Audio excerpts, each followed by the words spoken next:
Assalamualaikum dan selamat sejahtera.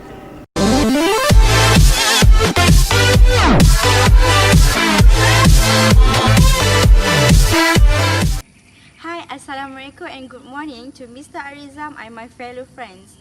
Today, our team will present to you about our project is DIY spray gun.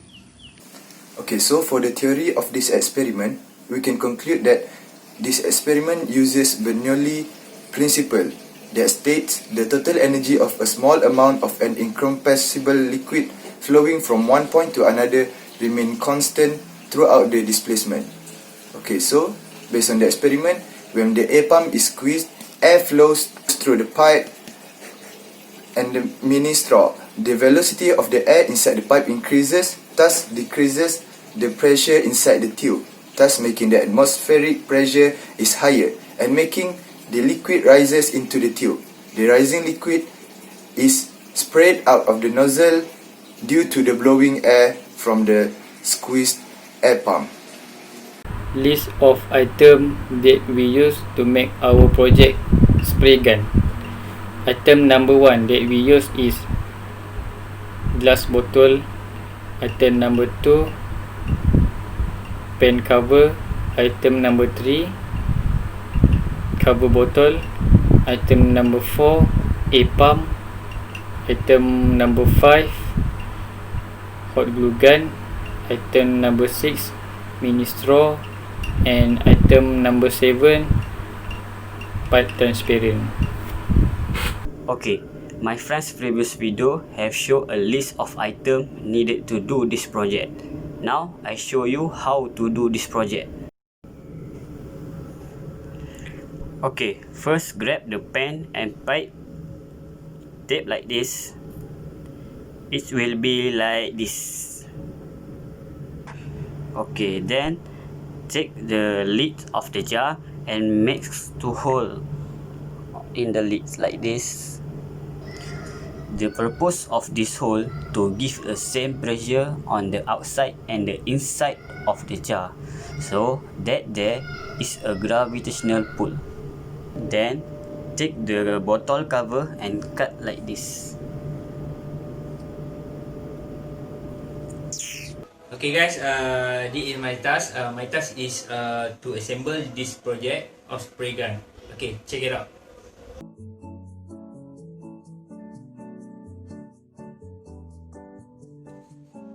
Okay, at first we glue the cover bottle with hot glue gun.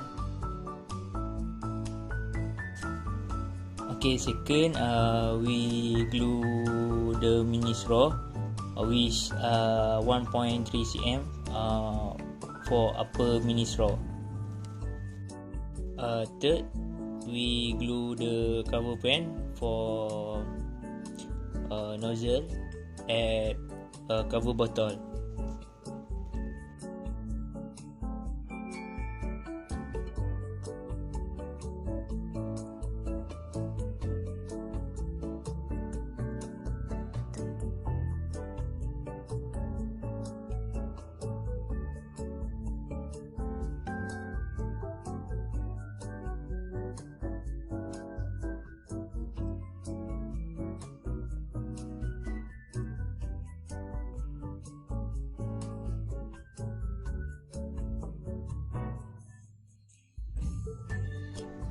Okay, lastly we glue transparent pipe with air pump for air pressure.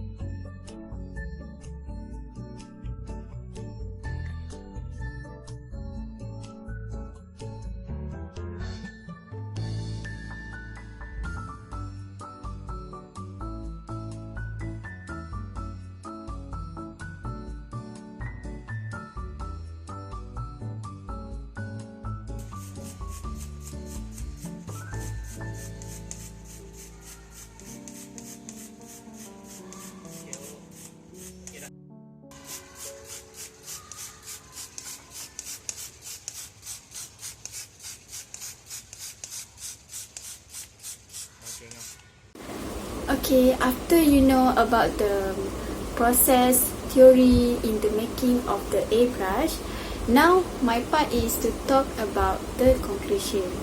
The conclusion is, after we design of airbrush, we realize that airbrush allow us to create highly level realism. Artists also use airbrush in combination with the cut details to block controller manner. So the fulfillment of specification of each component and the improvement of the product stability was achieved. Okay, that's all from me. Thank you for watching us in this video. Thank you.